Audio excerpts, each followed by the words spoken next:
Olá, seja muito bem-vindo à Escola Biblicast. Quem vos fala é o professor Roberto Penha. Espero que você aproveite o trecho exposto neste vídeo. Se você quiser ter acesso ao conteúdo completo desta aula, o link vai constar na descrição do vídeo. Aproveite o conteúdo. 8 cuidados necessários para mestres ou doutores na igreja. Olha que interessante. Devemos ter cuidados na propagação do Evangelho, na mensagem que estamos transmitindo e como estamos transmitindo. Olha o que diz em Tiago capítulo 3, versículo 1, para ficar como um alerta para todos nós.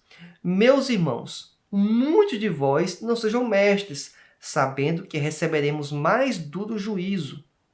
Então, a Bíblia, ela nos recomenda que possamos ter os dons e aplicar os dons. Isso é fundamental. Deus quer que isso ocorra. Contudo, se somos mestres, sabendo que teremos um juízo maior. Por quê? Porque tendemos a ter um conhecimento maior. O que eu estou transmitindo para os irmãos, para quem está nos acompanhando aqui, para você que está me ouvindo em específico, é exatamente um material que eu estudei previamente, li várias fontes, vários livros e fiz um filtro. Perceba que eu poderia ter trazido mais materiais, mas eu fiz um filtro. Por quê? Porque tem um espaço de tempo que devo mencionar e devo utilizar para a propagação da palavra. Então, fiz um filtro, preparei esse material e estou repassando. É uma responsabilidade? É uma grande responsabilidade. Eu não posso estar passando aí capim seco para as pessoas. Tenho que passar um material de qualidade. Também existe um risco de eu estar transmitindo algo e que não estou vivendo aquilo, o que também é um problema. Eu devo, sempre que possível, que é o ideal, eu estar propagando a mensagem e seguindo aquela mensagem. E aí, antes que se crie uma barreira, um problema aí de perspectiva de um certo confronto, é pensar, poxa, mas tem alguns assuntos que eu sou convidado a ministrar que eu não estou tão bem naquela questão em específico. Mas, será que vamos estar bem em todas as circunstâncias? Não. Então temos que ter esse cuidado de não pensar que eu não posso falar sobre um determinado assunto quando, na verdade, eu não estou tão bem, eu não estou tão aderente àquele elemento. Então, eu tenho que ter a convicção que devo pregar aquela mensagem, trazer aquele conteúdo, por mais que aquilo também sirva como ensinamento para mim, porque estou carente, estou devendo naquele quesito. Vou dar só um exemplo também para que você possa entender um pouco melhor. Nós temos um conteúdo da lição bíblica que vem já pré-estabelecido.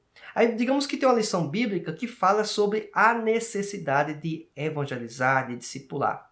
A questão é, será que todos os professores de EBD do Brasil inteiro estão praticando aquela lição bíblica que fala que devemos evangelizar, discipular a todo momento e tal? Eu presumo, acredito que não. Não são todos. Então, se não são todos, o professor vai pular a lição bíblica, ele vai dizer, não vou ministrar essa lição bíblica porque eu não estou vivendo ela, então não posso pregar ela. Não vai ser assim que funciona. Você vai ter que se preparar para aquele conteúdo, criar material, estudar, refletir consigo mesmo se você pode melhorar nessa questão e você vai expor a lição bíblica.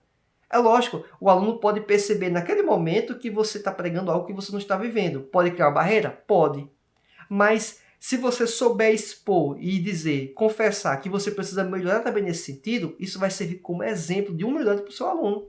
De perceber, poxa, o professor tal, ele está reconhecendo que aquela lição bíblica está contribuindo para ele poder refletir e melhorar. Agora, mencionando aqui para você, então, quais são esses 8 elementos que são muito importantes que você venha considerar. Primeiro deles, saber que o mestre não é o dono da verdade.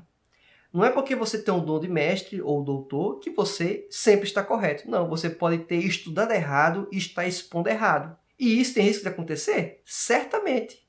Não somos perfeitos.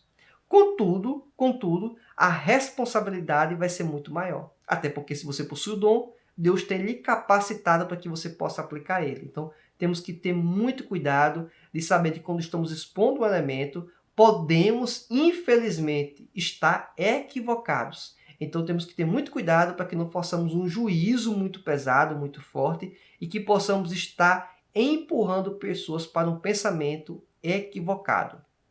Uma outra questão também importante, é fundamental deixar isso claro, separar a doutrina bíblica essencial de visões específicas de uma igreja.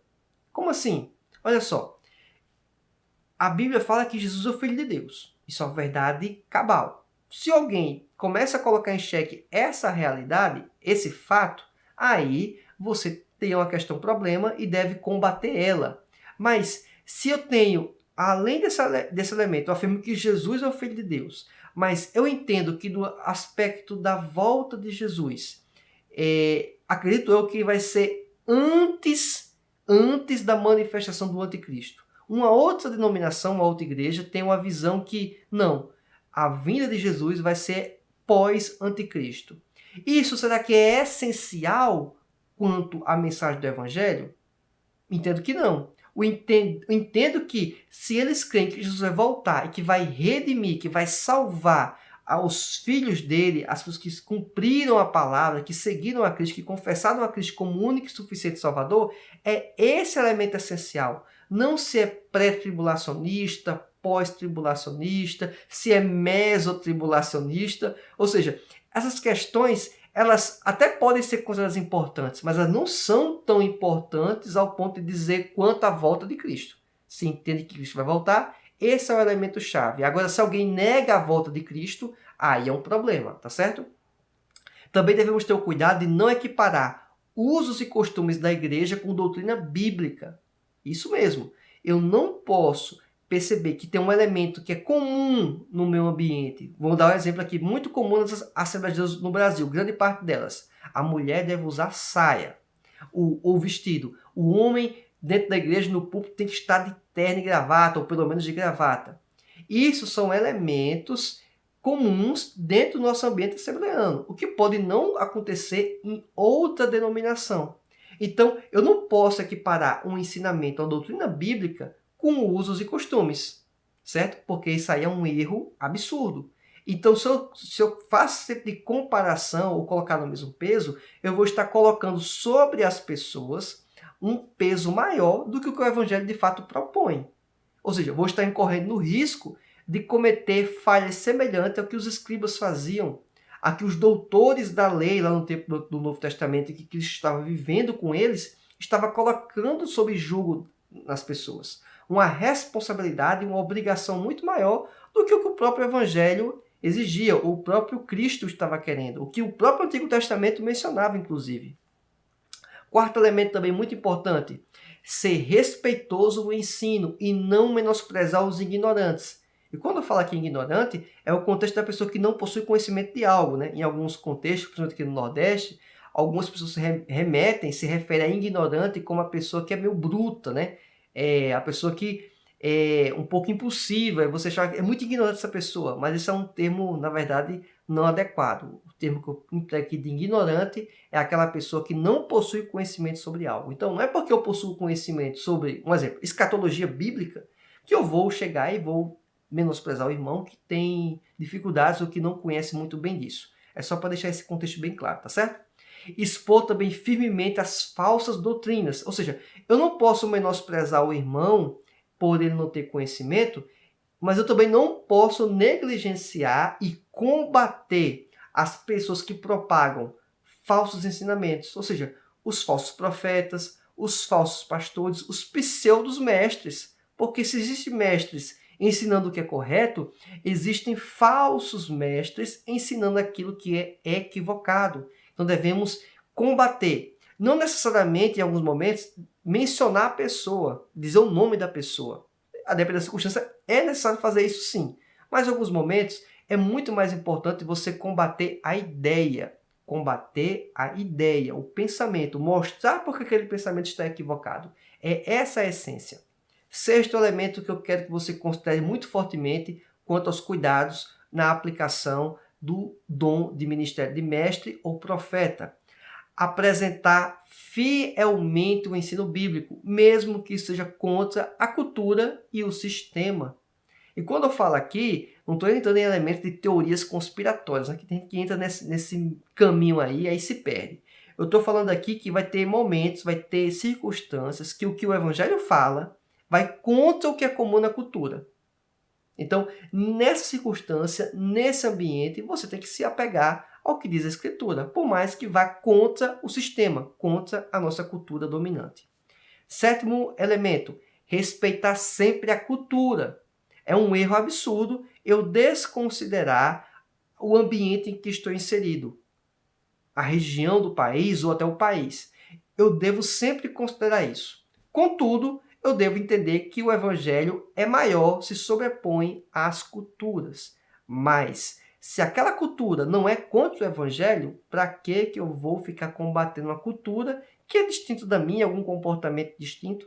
E isso não interfere em nada quanto à mensagem central do evangelho. Então, não faz sentido eu ficar discutindo questões culturais da região sul do país, porque eu acho que aquilo ali pode ser melhorado ou está equivocado. Será que aquilo pode estar errado ou equivocado? Será que não sou eu? Ou porque a minha cultura simplesmente é diferente? Então, as questões culturais elas devem ser consideradas importantes, mas nunca sobrepor ao evangelho. Oitava questão. Preservar-se de estudos de filosofias, culturas e religiões que passem ao quê? A direcionar o seu pensamento bíblico. É importante, mencionei anteriormente, você entender de filosofia, ideologias, religiões, o que existe aí do caldo do pensamento dominante, ou até mesmo que nem é tão dominante, mas que está presente, mas eu tenho que ter cuidado para que estas informações não venham a contaminar o meu conhecimento bíblico. Existe um certo tipo de contaminação? Sempre vai existir. Não estou falando disso. Mas a gente tem o cuidado de não estar olhando para o evangelho com uma ótica ideológica ou filosófica que sobrepõe o evangelho? Não, não sobrepõe o evangelho. É o evangelho que se sobrepõe a eles. Recentemente, tenho percebido em alguns grupos que eu faço parte de WhatsApp, de pessoas que estão colocando o evangelho no escrutínio com base em ideologias políticas. Ou seja, uma ideologia política é o que determina a mensagem do evangelho. Não, não é desse jeito. É o contrário. O evangelho é que serve como parâmetro. E as ideologias existentes, elas podem absorver uma parte ou outra, ou até a grande parte do evangelho, mas não consegue agrupar tudo. É impressionante, porque as ideologias, elas tendem a ser representações de partes. Tendem em alguns momentos a ter elementos positivos e outros negativos. O evangelho não. O evangelho só tem elementos positivos. Então devemos observar as ideologias com base no que o evangelho diz e não colocar a ideologia acima do evangelho. Não existe, o evangelho não pertence a ideologia nenhuma. É o evangelho que pode direcionar as ideologias. Quem faz isso são os mestres e os doutores. Tome muito cuidado, meu querido irmão, que você está acompanhando as lições bíblicas. Existem muitas questões que estão sendo levantadas, apresentadas em grupos, em pessoas que você não sabe nem quem são, e colocando em xeque aí conhecimentos, informações que estão claramente estabelecidas. Então fica essa dica para que você possa também ter esse cuidado, para que você não possa ser uma massa de manobra na mão de outras pessoas que estão, algumas, inclusive, mal intencionadas. Fica essa dica, fica essa informação, fica este alerta para você que é mestre e doutor dentro de sua igreja, dentro de sua comunidade. Até porque os seus alunos vão carecer desse filtro que você faz. Eles vão olhar em você e vão querer saber de você qual é o seu posicionamento. Não quer dizer que você vai sempre acertar, mas é importante que você tenha sensatez, tenha critério, tenha cuidado para o que você vai levar para a sua comunidade, para os seus discípulos. Imagino que esse conteúdo foi bastante útil para você. Então, além do like, se inscreva no canal e marque a opção todas as notificações. Assim você vai ser comunicado toda vez que eu postar materiais semelhantes a este que vão agregar em muito para o seu conhecimento.